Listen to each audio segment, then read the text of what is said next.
Right side of the news. We're here. Good morning, my friend. How you doing, Nick? I'm doing as good as I can with a little bit I've got left to work with. It's kind of fading and getting fuzzy like my eyesight and my hearing, but I'm here.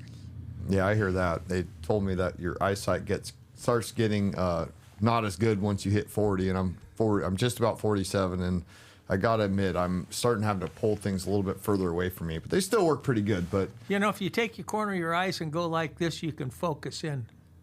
Because really, your eyesight is your eyeball isn't perfectly round, so you go like this and you focus it in. You watch that for length, for width, or for length, looking far away. Anyway, There was big news in the. In fact, I thought it was pretty interesting news in the Reading Rag this morning. They have a salmon. I think they just singular, but is spawning in the upper McCloud River. In 2022, they took some eggs up there and incubated them, and they took some and turned them loose in the river below the dam, probably down around Posse Grounds or further, and they left some up there in the McCloud River, and 3 years later, there's a salmon up there spawning with some males up above trying to inseminate them. And, there hasn't been spawning up there for almost 100 years since Shasta Dam was built. So that's exciting. The winning men went to, they had to go to New Zealand to get the original spawners, the original salmon genes, because there was a hatchery above where the Pitt River Bridge is, right where the McCloud pours in, and it ships salmon eggs all over the world. And they've got a run of Sacramento River salmon down in New Zealand. So they went and got some of those eggs, and they've started the run again up there at Shasta. I remember about 10 years ago, I read in a paper where they had found a salmon spawning reed in the upper Sacramento River. But they wouldn't say where it was at because they were afraid people would go goof it up. And that would have been the natural landlocked salmon. So I think that's pretty interesting. And a salmon got way up Battle Creek. They've tore out those dams on Battle Creek, and one's way up someplace up in there. They didn't say whether it was spawning or not. So, maybe the salmon will come back into Klamath. I hope so. I was against tearing those dams out just simply because I count it green energy, even though the government doesn't. And I thought, it's there, and our energy demands, our electricity demands are getting so much higher, and they're tearing out dams, which are already there producing plenty of energy. Wait till they start picking on wanting to tear out Shasta Dam or some of the dams on the Columbia. Won't that be something? I like Shasta Lake. I do too. In fact, there was an article that said there's a possibility they're going to start the Sites Reservoir here next year. Wow. That would be interesting because a guy told me quite a few years ago that if they build that Sites Reservoir, Shasta Dam will get full every year. Nice. I remember they were talking about raising the height of the dam. Whatever happened with that? I believe they're going to do it. But it's on the back burner. Yeah, and you were talking about the electricity, and you look at the AI demand for electricity is creating a lot of demand, and then you look at the electronic vehicles. Though I think we're going to start to see a trend away from electronic vehicles. I think that there was a lot of incentives, a lot of financial incentives to get them, a lot of subsidies, right? You get a $7,500 off, and then that's the rebates. They subsidize Elon Musk. He'd be poor if it wasn't for government subsidies. I think some of that stuff's going to start going away and not even into politics. It's kind of like when, maybe it is politics, but I'm just looking at it from economic standpoint. That stuff is probably going to go away, and then so. I remember when PG&E was giving a discount on your power if you had an electronic vehicle. So my friend it was like a legitimate side hustle. He was selling these little cars that were like $3,000. It was a legitimate electric car, and they were about $3,000. Well, you could buy this $3,000 car, let it sit in your driveway or garage, never drive the thing once, and you got a certain discount on your power, and that thing paid for it. PG&E's expensive. I think their base rate is 35 to 40 cents. even out there per kilowatt hour, which is insane. Yeah, but I've talked to people and I've even looked at some of their bills, and when you get done with all the add-ons for the city of Reading, it kind of comes out pretty close to even. Really? On the Our REU is still a little bit cheaper, but it's not, 25-50% cheaper like they'd lead you to believe. Especially if your bill is $30 and they charge you $70 to read the meter, then it's going to be even more expensive. I'm not sure if that applies to residents or not. Oh, I was saying commercially speaking. Yeah. I don't think it is on. I think I'm PG&E, but I pay a $14 or $15 a month fee to read my meter, which they don't read it. I've gone 2 years without them reading it because I don't have a smart meter because I don't like EMF radiation and it's bad for you. So we don't deal with any wireless things at my house. Yes, that's good policy. But, REU, if they'd quit giving away rebates, the price of electricity would go way down. When they give a rebate for a car, REU, or they give a rebate for a bicycle, they're giving bicycles away. I think that's a state of California program, but I think REU's giving you rebates. They're taking that money from ratepayers and giving it to somebody else.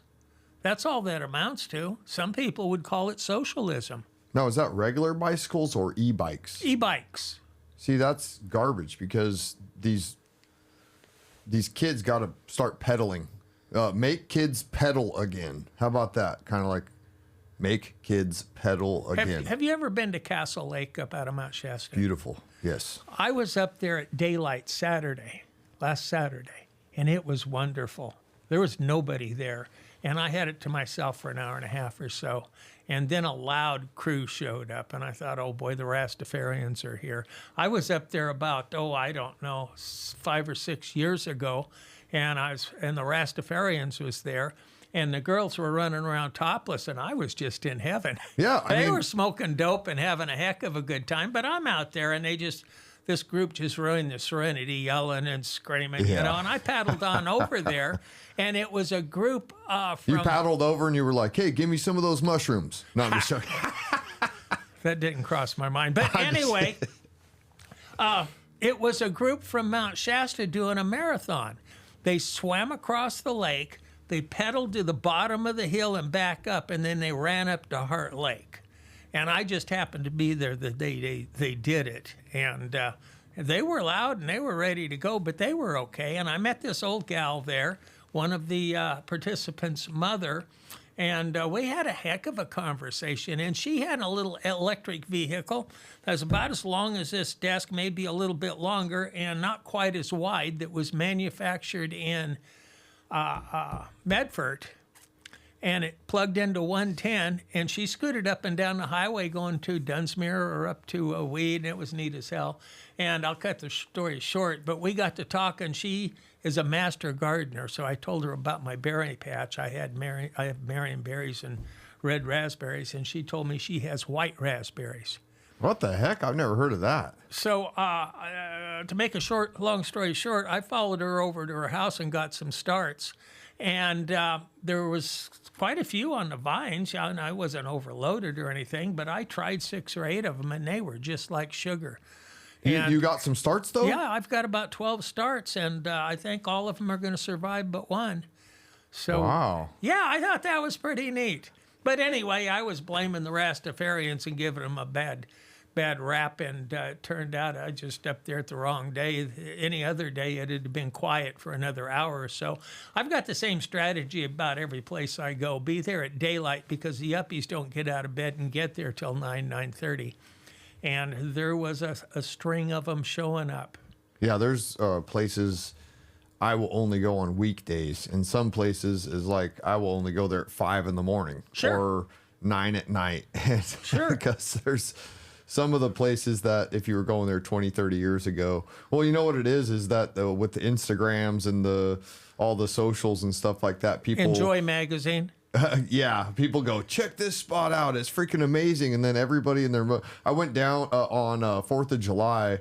It's funny. We got invited by some friends. Hey, do you want to... Let's go to this lake. What's the lake up there in Wairika? Wairika area. Oh, Box Canyon Dam, the reservoir up there. Whatever. There's Siskiyou Lake. It's Siskiyou Lake, I believe. Oh, that's Mount Shasta. Okay, Mount Shasta. Okay. Anyways, I've never actually been there, which it's right next to us. But anyways, I've been to a lot of places. I guess I've never been there. But they said, hey, let's go and hang out at the lake. And I was like, no, it's. I was like, there's going to be way too many people. And they go, well, we like people. That's why we're going there. Yeah. Well, I'm trying to be a good boy and not drink. And, I'm like trying to just, I got my family. I just want to hang out with my family. And, so I was like, I'll pass, So we're like, hey, we're going to go to the river. And there's nobody's going to be at the Sacramento River. Everyone's at all the lakes, right? Well, we went down to the river, and I didn't realize that there was like hundreds of people at the little mini boat ramp right off of. And we brought all our kayaks and paddleboards. Like, let's go kayaking and fishing. Well, I didn't realize, but hundreds of people gather right there at that little mini boat ramp just south of the Aqua Golf. Yes. And I didn't realize that there was like 100, or maybe there's probably like 30 jet skis and all these boats and all these. I saw some people out there. They're like, "Oh, we come here every year." And then a couple of people asked me, they go, "Oh, you come here every year?" And I was like, "No." I was like, I just came here like not for 4th of July. I just came here to fish and kayak and paddleboard and stuff with my family. And I was like, "How about you?" And he's like, "No, I saw it on Facebook, and that's why we're here." But You know what I did one time? I like to do things. I like to think of my own adventure and do it. And, I don't know, this is 10 years ago. It was like 112, 114 outside, and I'm trying to think of something to do. So I got the bright idea. I took my body glove and my snorkel and some fins, and I walked up the walking trail from Diesel Horse Bridge about 1.5 miles, and I jumped in the Sacramento River and floated back. It was wonderful.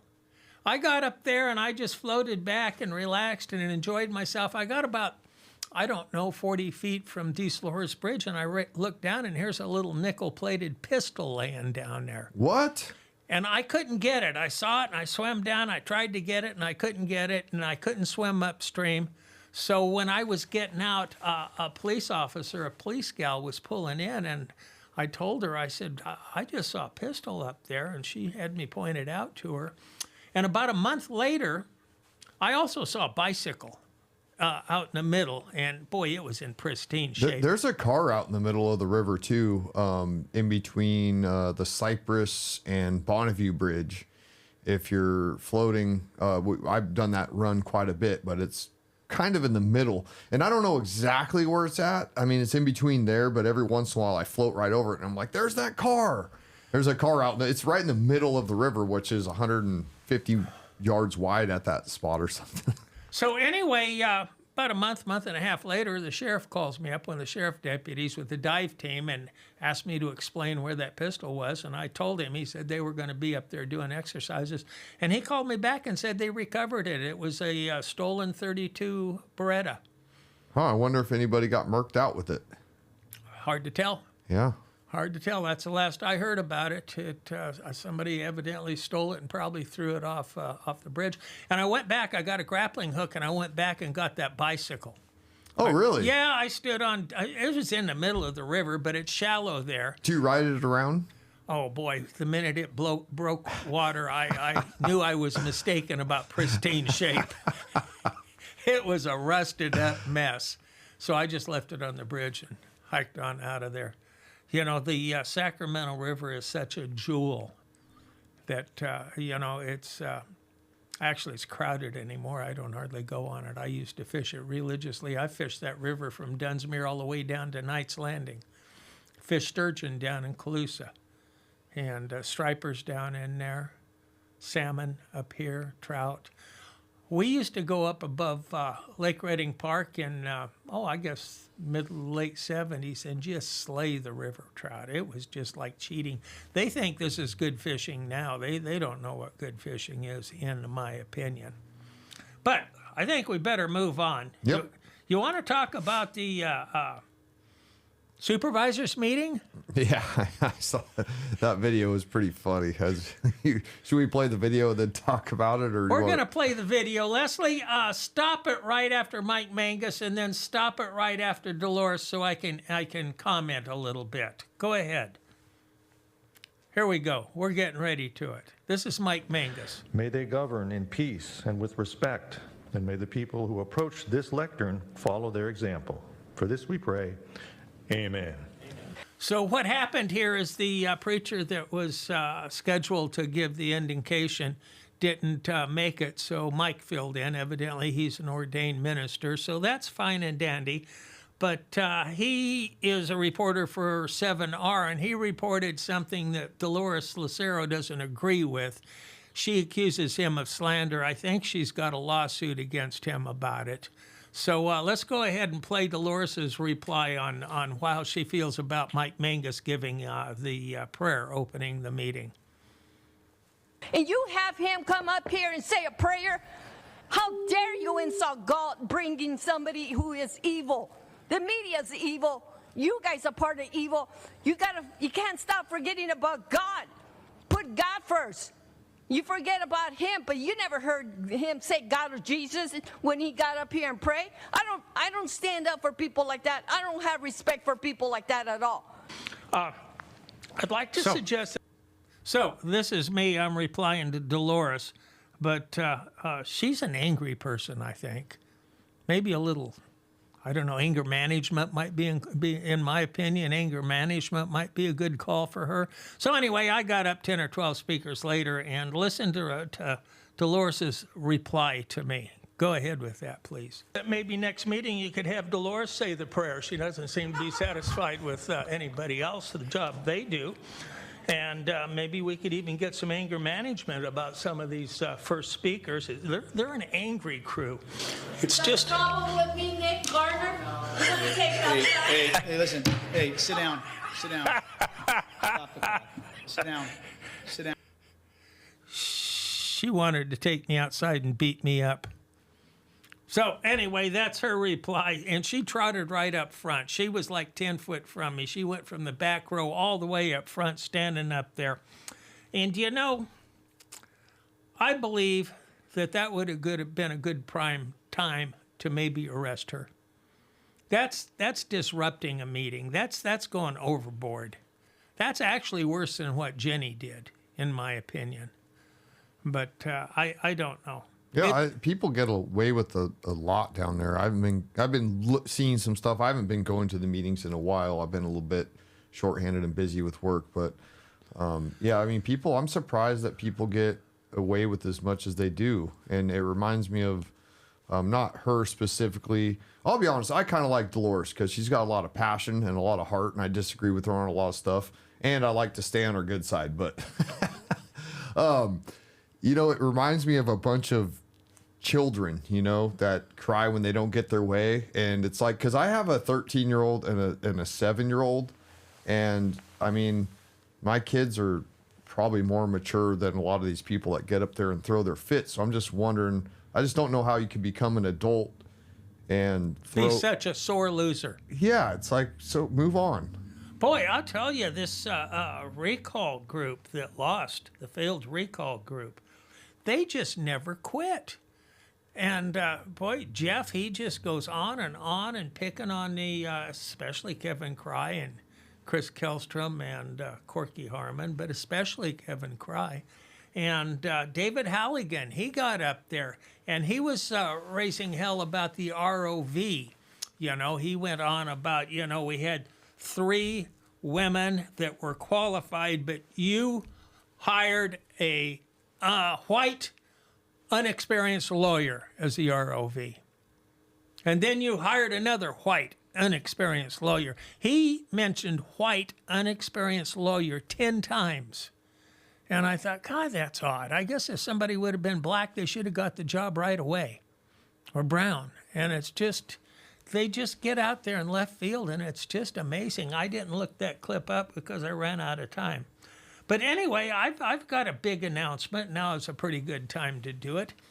This next Sunday on Poke the Hornet's Nest, let's see, KCNR1460.com, 8 o'clock Sunday morning, I am going to air an interview with Shasta Anon.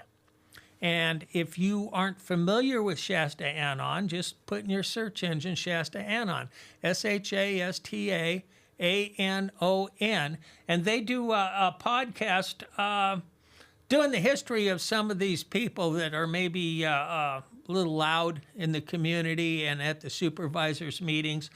Some of the videos they have done, I've got a list of them here. They've done Nathan Pickney. They say where he came from, what he's done with his life, all that kind of stuff. Matt Plummer. Alan Long, well, I've got some clips of Alan Long. They tell us where Alan Long went to school and his marital history and when he came to Reading. Joanna Francescott, he did one on Joanna Francescott. One on Tom Toller. He was one of the white attorneys that was appointed to be an ROV that had no business being appointed as an ROV because he didn't have any experience. And they did one on Nathan Pickney's wife, Lisa Jensen, who got a DUI for riding her skateboard on the sidewalk and running over some poor old guy.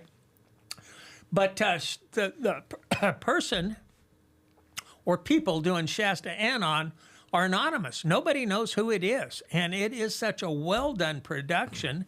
Very good. And I reached out and said, maybe you'd like to be a guest on my show. And we could get you some exposure because people need to listen to this. All these people, I'm sure all of them are imports to Shasta County. And that's what I'm noticing is the people that have different ideas than I do. I like to say they soiled their nest where they lived, so now they're coming up here and soiling ours. The Shasta Anon is anonymous. Everybody should listen to their videos and consider, what's said here when you start following or start voting for somebody. In fact, I put the word out that you and I would like to have a debate with some of the supervisor candidates this next election. And I hope that comes to fruition. Do you think we could do it here if we can't get us a venue? Absolutely. Yeah, we could absolutely do it here. I'd love to. We did one down at the Anderson VFW, or it wasn't the VFW. There's another veteran place there. I can't remember the name of it. My bad. But there was a location down there, some kind of veteran center, and we did a roundtable discussion. We kind of put everybody on the side, and then we had one person come in at a time and with the same questions. That way they could... that was at the Vets Club or the bar. Yeah. And they've got a little... I was there. I would like... that's not really a debate. That's a forum. I want a debate. I want them sitting across from each other and having a gentlemanly argument. To me, that's a debate. No, you're right. You're right. Absolutely. Yeah, that would be really cool. Yeah, and we'll just get the two leading candidates, who we feel are two leading candidates for each race, and get them in here and talk. Might be interesting to get Chris Kellstrom and Tim Garman button heads. Yeah, I mean, that would be great. And we just need somebody to make sure. Well, I don't know how much of a fight that would be, but we'll have to have somebody in here to, a referee. Oh, absolutely. I don't know who we could get. We'll get somebody to come in here and maybe hire some. It's not expensive to hire a security guard. Well, it probably is now. I know I had to hire one about 30 years ago. Had problems with my son's mother, and so I just had security guards come over when she had her visitation. Wow. She was violent. Oh, boy. Yeah, very. And, it worked out real well. I just did it on my own. I didn't get a court order or anything. They greeted her. Well, it was just one person, different person. They greeted her at the door. I'm here to make sure that this is a cordial, and it was so uncomfortable she didn't come very often. Mostly I paid them to sit there and have coffee with me. But I made it work. So we could do something like that if push comes to shove. Well, if you ever want to pay me to come have coffee, I'm open to hang out and drink coffee. Well, that sounds like a pretty good plan. So what do we got now? We got the Trump situation. We got the... What is the Trump situation? Let's start there. Well, you've got the stuff coming up about Epstein and Trump. And I had the bright idea that if they had anything on Trump, they would have brought it out. You know, they've had 4 years to bring it out. They don't have nothing. And my friend Robert sent me a video yesterday, and it was a podcast guy. I don't know what his name was. It wasn't there or anything. But he has a pretty good following, and he's in Florida.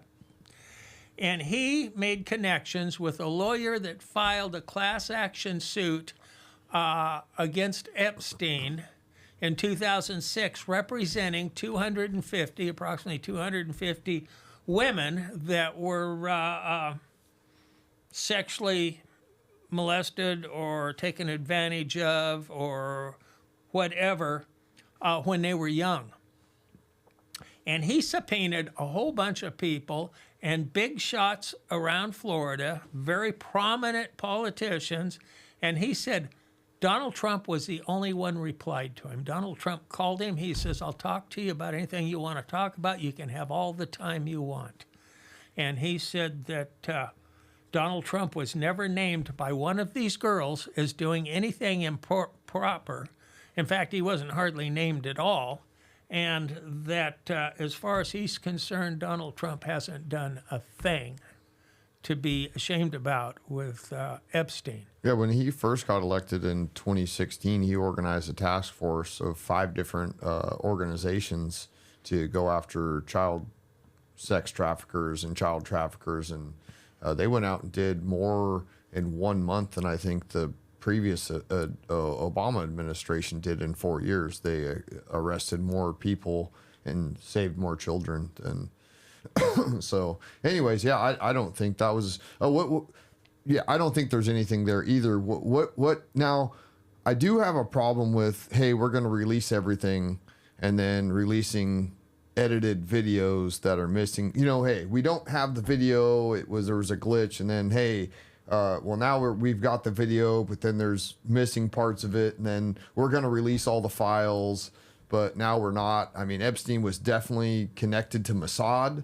and he was definitely, I mean, I think that you got to give the people what, you know, so I do have a problem with not being forthcoming with all of the information. I don't know why that is, why it's like, oh, it's a big fat nothing burger now. I mean, Pam Bondi. Do you know why he can do that? Because he's the president? He's the king. We had a no king protest down here. You know, if we're going to have a king, I'd just soon have Donald Trump. Yeah, no, for sure. But anyways, yeah, I agree with you. He should have put it all out there, and I would guess there's a pretty good reason why he didn't, and he sees the backlash to that, and I think they're going to put it all out. Yeah, I hope so. But what's going to become of it?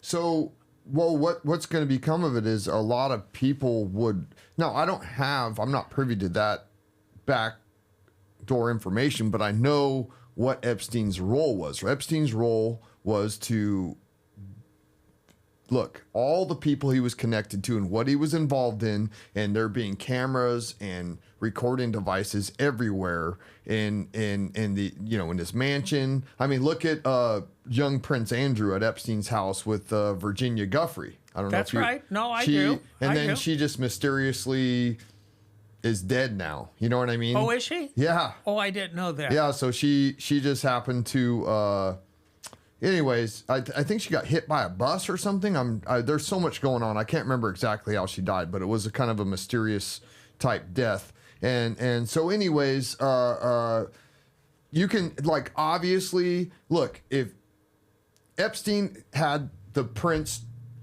at his Prince Andrew at his house with underage girls, okay, that's like, I mean, there's videos of this stuff of them in the front door of his place in, I think it's New York is where his Yes. big, okay, and then Epstein Island is full of recording devices. They have thousands of hours of video, admitted that there's, you know, involved with all kinds of stuff that's apparently too disgusting for the human, for the Americans to see or whatnot. But the point I'm trying to make is he has, there's so much blackmail information that he had that was of politicians. You know, it probably implicates a lot of people, and I think that if the reason this is being withheld is because it makes America look bad or something like that, who cares? we're all at the point where we know most of the politicians are corrupt. And I say expose it all and put them all in prison or execute them. And if people are doing things with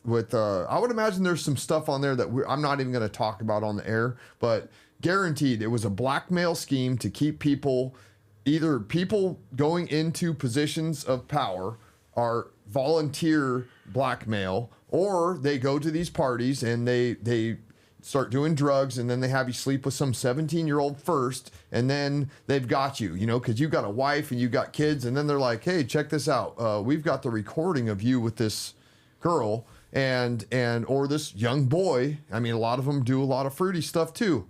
Anyways, I want to see it. The American people want to see it. We know something's there. We know it goes up very high. And whether Trump's involved or not, I don't think he is. I want to see it, and I think the majority of the Americans want to see it. In fact, I saw a poll. It's like 80-something% of Democrats want to see all of it, and 73%, I believe, of Republicans. We want to see what is in the Epstein files. You know what I want to see more? I want to see Barack Obama and James Comey and John Brenner prosecuted, all the way on down to the bottom. And this has taken away from the focus away from that. I agree with everything you said, although I think I believe some of it has been exaggerated by the media. Or under-exaggerated.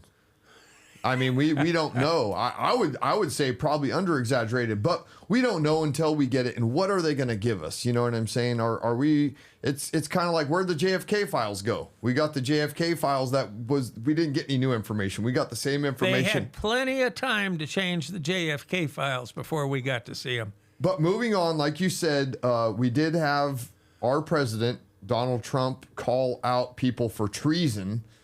That's never actually happened in history, talking about Obama and Clinton and the Steele dossier. We've never had a Tulsi Gabbard before. I think it was $12 million that the Clintons used of taxpayer money to give to Christopher Steele to fabricate the Russian dossier story. And I don't know if you ever... At Barack Obama's insistence. Yeah, and you know what? What I was thinking was, like, I would have done it for half that price. I could write a fictional novel for like $6 million easy. So Hillary Clinton, and Barack Obama, next time you got 12 millions to blow, pocket $6 million. I'll do it for and I'll do it for $6 million. I think we're going to go to a break. We've got some sponsors we want to brag about. Okay. See, but I agree with you. I want to take the time to thank the sponsors that help keep our lights on and our partnership with 22 Salute Coffee. They have absolutely amazing coffee. Their bourbon is absolutely the best bourbon I've ever had.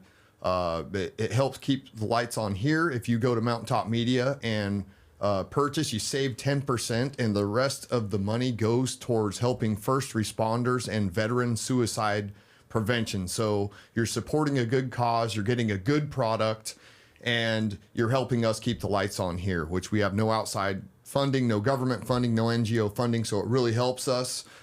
Jefferson State Diesel, absolutely the best place to take your diesel in. If you have a vehicle with a diesel, they're absolutely the best. Both owners are on site. They support the community. They always are supporting patriots. And there's absolutely nowhere else I would go to take my truck to get worked on and trust them to do a good job and never scam somebody. And they help us keep the lights on here. They're our number one first sponsor that really, really stepped up to the plate. I also want to take the time to give a shout out to Taylor Motors. They are an amazing family. If I was going to go and buy a new vehicle, absolutely, I would go nowhere else other than Taylor Motors. And they also sell used vehicles. So, and if you buy that, it's new to you. And they are actually, they're a top tier sponsor. They really stepped up to the plate. They're always going to fundraisers to support the right people. They're huge supporters of the right people in the community. And they have a lot of integrity, and the family's great. Also, Taylor Collision Center. Hopefully I don't get any accidents or somebody just actually swiped my wife's vehicle the other day in the parking lot, and they just drove off, and it was a little ding. So I'm not necessarily, I don't know if we're going to take that in, but hopefully nobody bangs my truck up or her vehicle to where we have to take it in there. But if I did, I would absolutely take it to Taylor Collision Center. They have a lot of integrity, very good, honest people, and there's nowhere else I would take my vehicle. Thank you for watching, and support the other people in the community that support us. So I guess I'll go over this. It's pretty simple. So Taylor Motors has a special going on. They are huge supporters of the community, huge supporters of us, and they're just great people. And I mean, if you're in the market for a new vehicle or a used vehicle, I guess they don't have any promotions necessarily that I'm going to be talking about on used ones, but if you need a vehicle, go and talk to these people. They're freaking awesome, and all of us Patriots have to support each other. So I guess they have on the GMC and Cadillacs, if you're in the market for a vehicle that's powerful, capable, and electric, Taylor Motors has you covered. They've been a trusted name in Reading since 1968. They're family owned, locally invested, and always treating you like one of their own.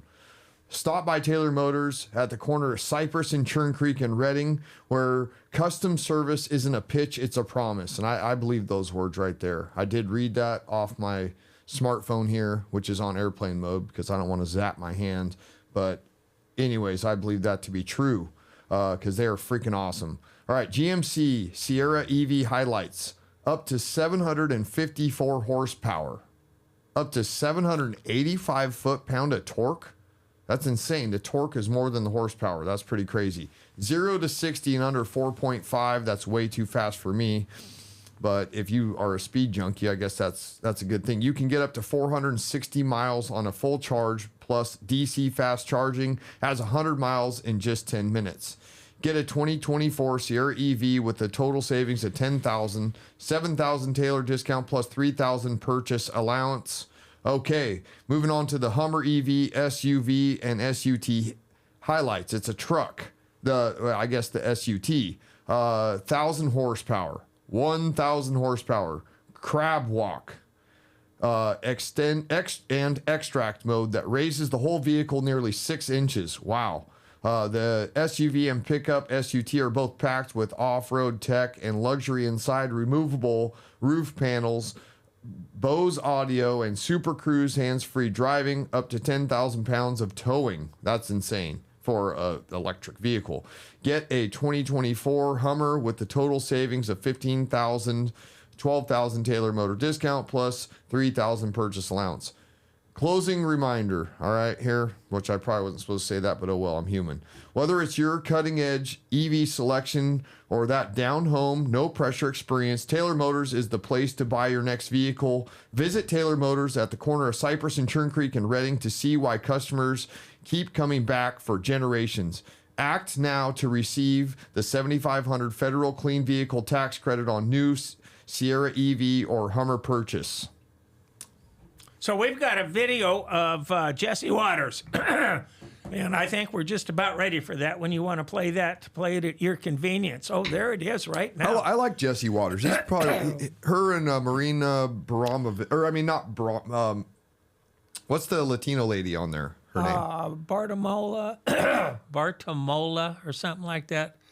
Anyway, I like her and Jesse. They're about the only two. This is about the money. See, the Stars had a fire aid fundraiser for the Burnout Palisades fire down there in Los Angeles. They raised $100 million. Gavin Newsom said they would match it for these people. So let's hear what Jesse has to say about that. Wildfires burnt LA to a crisp. Some parts of the city are still piles of ash. Residents say they went months without seeing any trucks, crews, or supplies. Entire lots are sitting empty, and squatters are moving in. Squatters are overtaking vacant lots that burn down, like this one right behind me here. This guy set up a whole campsite, and I guess actually went down to the DMV, listed this as his address on his driver's license, and the property owner can't get them off. How's this even possible? Just a couple of months ago, Hollywood put together a star-studded telethon to raise money and rebuild. All the stars came out.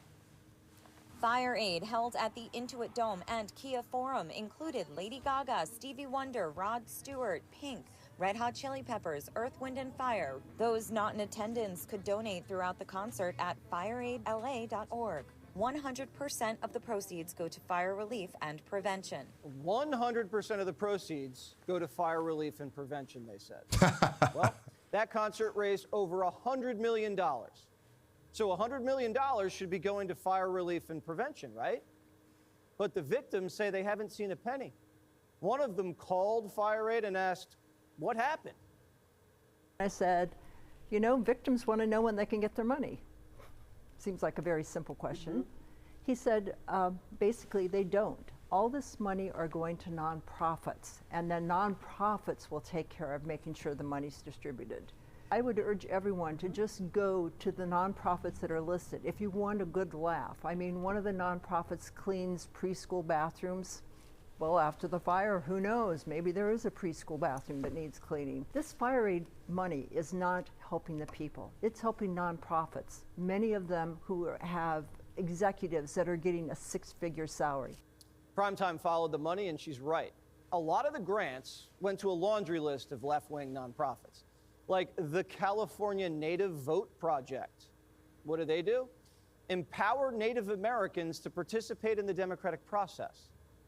Fire Aid claims that group was chosen to help Native American families who were displaced by the fires.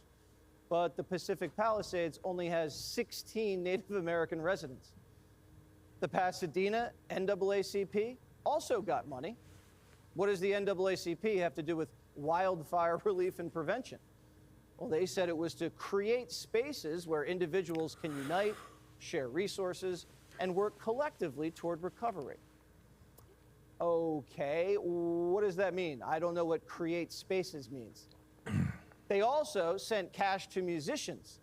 $3.3 million went to the Sweet Relief Musicians Fund, the Music Health Alliance, Music Industry Mental Health Fund, and the Black Music Action Coalition.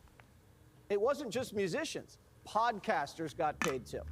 The Altaneda Talks Foundation got thousands to report on critical information for fire victims that looked like this. Me and Lena Kennedy are going to meet with them. Pastor Angel may or may not.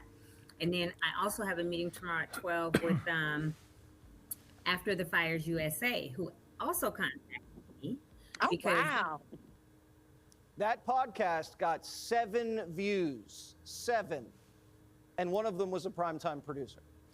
We asked all the musicians, podcasters, and NAACP leaders how they spent the money, and we still haven't heard back. Out of the $75 million distributed, only $1 million went to the LA Fire Department Foundation. $0 went directly to the victims. Fire Aid says this was all by design. Quote, Fire Aid does not have the capability to make direct payments to individuals, and that was never the plan. We've partnered directly with trusted local nonprofits. Each dollar was intended for the community. Sounds like a politician. This was the plan all along. Collect the money, feed it. And it all went to left-wing nonprofits. Who would have thought a left-wing fundraiser would keep all the funds? When they said a lot of them making 6 figures, I mean, some of these people actually make 7 figures. I've looked at, like, you know, there's nonprofits here that people are making 300, 400, 500, you know, or maybe after. The thing is you have base pay and then there's other when you go to look at the 990 form. So there's a lot of them I've looked into where there's a lot of people making over 400,000. That's just on that one nonprofit. Now you take that same organization and go into some of the cities, they're making the CEOs well over $1 million plus other. So it's listed. You don't really know exactly where that other money comes from, but they're making, you know, $1.5 million, and that's right on par. So $1 million went to the fire department, $100 million from the suckers who invested money in these concert stuff and whatever else was involved in raising that Donated. They donated money to the fire Then victims. another $100 million matched by Gavin Newsom. What a generous of shows on what a generous guy to Gavin Newsom. What a generous. Have you ever had somebody give your stuff away? And then I think they do every time we pay taxes. Yeah. They ran out of people to give it away to, so they went to 4 countries giving it away. I've had stuff like food that was mine, and then some random, and they're like, "Hey, do you want this food?" And I'm like, "Wait a minute, well, like, what are you doing? That wasn't even yours to give you." Well, you're mighty generous with my food. I'm greedy with my food. You don't. I mean, if I'm gonna give food away, let me give it away. But, That's right. But yeah, that was very generous of Newsom to give away the peasants' money, and yeah, it's right on par. So if they gave away $1 million out of $200 million, that actually went to the fire department, and the other money probably went to all these CEOs and all these nonprofits, or maybe a podcast that got 7 views. It's all a big money laundering scheme. Steve, hold on, Bono. You know that band YouTube? Sure. Or, I mean, the views and U2. opinions of shows. U2, and he had a nonprofit, right? And he was bringing in, I think he was feeding children in Africa or something like that. And the Clinton Foundation had one too. That was a total scam. But only half of 1% of the money that he was raising was going to, and we're talking a lot of money, going to the actual children in Africa, or to the people in Africa. 0.5%. So when he got caught, that only 0.5%, he's like, "Oh, we'll double it." And then they went to 1%. They're going to get a whole percent. Well, I've questioned, it's getting to be about Christmas time, so you're going to have people calling about giving turkeys to people in the name of the police department and the fire department, and we're trying to get this. And I always ask them, what percentage goes to the police department or the fire department or whatever they're raising money for? Well, we've got all these expenses. We've got this phone bank. We have to hire people. We've got stationery. And when you really get an answer out of them, it's less than 15%. And what was that in regards to? I'm sorry. These phone solicitations around Christmas time for turkeys. Thanksgiving Yes. turkeys, that kind of stuff. Usually nobody can answer those questions from what I've understood. And people ask me for money, and I'm like, okay, what I do now? I just say, hey, I do legitimately look into it sometimes. But if somebody wants money out of me, I say, hey, I got to do my research. When they ask you, hey, do you want to round up to the next dollar at the grocery store or wherever it is? I just say, hey, I'm not giving a penny to that until I do research on it. And then if it's a good cause and they, 98% of the money goes to actually help people, then I'm all for it. Did we have any more clips with that Jesse Waters one? No? Okay, that's the end of that. I had some clips about the supervisors meeting, but I don't think we have time to go to it. Alan Long was on Free Fire Radio yesterday, Carl Bott's show. Okay. And he's really pumping this alternative custody program. And I don't think much of it. The taxpayers have turned it down twice now. First, it was the Life Center, Mike Johnson's Life Center with Comenti's tax. I think it was Measure C or Measure A or something that failed. And then they talked about the Spoke, and that went over like a lead balloon. And now they're shoving this alternative custody center down our throats. And I don't think much of it. And City of Redding's holding them up for the property down there, 90 acres down by Haven Humane. They've got 90 acres riverfront. They've got some riverfront there. They're excited the sheriff can put his boat patrol there. And I wonder why the City of Redding is the biggest property owner in Redding. Seems like if they're in a financial bind, they could sell some of their property. But I think that the negotiations have been going on for a couple of months with that property, and if it's going to go to jail/alternative custody program, I think, it's my opinion, the City of Redding should give them that property, because the City of Redding they donate 85% of the visitors to the jail and the arrests and everything, and all that prosecution and defense, public defenders, that all falls on the county, and the city doesn't have to pay for any of it. It seems to me they'd be happy to give them that property. Wouldn't you think? I mean, makes sense to me. That's the problem. It makes sense. You know, last time you were on... Makes sense. It doesn't make dollars. Last time you were on, we talked about the tax that you wouldn't vote for it, and I'm thinking it's going to pass. And the more I read about it, I wouldn't vote for it either. You know, if the money went where it was supposed to go, that'd be fine and dandy, but there's too much leeway there. And can you trust the city government? Since Mike Warren, Kurt Starman, Barry Tippin, can you trust the city government? The latest one I refer to is I think they were being dishonest with me. I went to a supervisors meeting and I mentioned that New Palm has been closed, and that I thought it was because of the construction of the new Emerson Cancer Center. And Barry Tippin said, no, that wasn't it, that the abutment on one of the bridges had washed out and they can't afford to fix it. They're exploring grants to get it fixed. The next day I emailed him and asked who built it and how much it costs.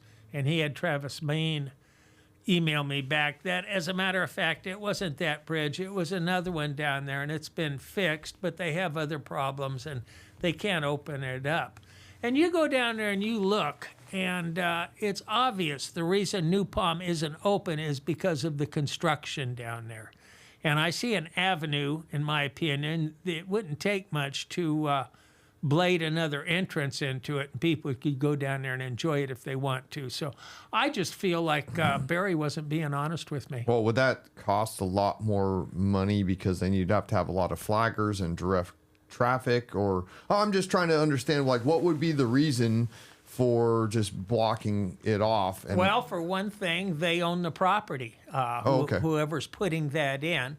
And when it first started, I saw the proposal for the big layout, and their parking lot included the entranceway to New Palm. But the city should have been aware of that at the time and gone out of their way to plan another way into it, because the taxpayers, but it wasn't Redding's money, it was state grants. That's always their excuse. It's not tax money, it's grant money. But they could have alleviated that entranceway with another one I see down there that would be easy, that could be put in there. It's just, and the reason it's blocked off is because of the construction. The as soon as that's done, the parking lot's done, it'll be opened back up, in my opinion. But it's just, if they'd have said, well, we can't let you in because of the construction down there, and it'd just be a big mess, and that's the way it is. Yeah, just give you a straight answer, right? That's it. That's all I ever ask for, is a straight answer. I dislike when somebody can't be honest with me or deliberately deceives me. And you know, Mike Warren was a classic example of that. I'm gonna make a song. It's I'm gonna write a guitar with a song with my guitar. It's gonna say, "Don't piss down my back and tell me it's raining." That's how it's gonna start. Just for Shasta County. There you go. Yeah. Well, I guess we're getting wrapped up for the day. We don't have time to go too much further with Alan Long, but Shasta Anon. Yeah, I mean, An interview 1 week from this coming Sunday, 8 o'clock, KCNR1460.com, 96.5. This guy puts out such good videos, honest information that you need to know. If you want to direct your local government, if you want a hand in deciding where your city's going to go, instead of just somebody peeing on your back and telling you it's raining and it's all going to be good, listen to that interview. Go in your search engine, type in Shasta Anon, maybe /Redding. It'll come up. There's videos on there. Yeah, absolutely. People usually, is it Rumble usually? Is that They got kicked off of YouTube. Oh yeah, ScrewTube kicked them off. Yes. Yeah. Okay. Well, so probably Rumble. I would Yes. imagine they got a Rumble channel. And Rumble and another one. I just type it in my search engine and it pops up. BitChute is really good for. They don't really censor anything. I mean, I don't know about like lewd things, but they don't censor anything with politics or opinions on stuff. They seem pretty good about that. And You know, one thing I picked up with that interview with Alan Long, he doesn't believe in the chemtrails. yeah, And Carl Bott was right there. They were laughing at us. yeah. I mean, And, you know, as far as I'm concerned, you know, I hate to say the word settled science, but I think the government has admitted that they've been spraying things up in the air. you know, 20-something years ago, it was a conspiracy, but now it's admitted amongst the scientists. Like all the scientists know that. I mean, they have geoengineering conventions. I mean, come on, they made it rain for 2 weeks, and was it 2008? I believe was when they had the Olympics in China. They made it rain for 2 weeks, then they made it not rain for a week. I mean, weather modification's been around forever. Spraying stuff out of the planes has been going on. The cloud seeding, but they could do many things. I mean, this is if you think that from horizon to horizon, that's water vapor. I mean, that's not very scientific. It's cold up there, John. Yeah, it's cold, and then you can see the jets. Yeah, that's. You know what though? I think that the truth is just is too heavy for some people. You remember, is it Jack Nicholson in that movie with Tom Cruise? What's the You name? can't handle the Yeah, truth. you can't. That's such a famous line. It's that makes me think of that. But some people just can't handle the truth, and they just want to bury their head in the sand, and you know that's okay. But if you pay attention to nature, and you've been around here for long enough, hey, we got Dane Wigington. He is so busy now. He used to be a fringe type guy you would be considered because he's been on the cutting edge of this geoengineering stuff for decades now. He's one of the top guys in the world that's been exposing his geoengineeringwatch.org. Geoengineeringwatch.org. I mean, Dane's a great guy. He's dedicated his whole life to exposing this.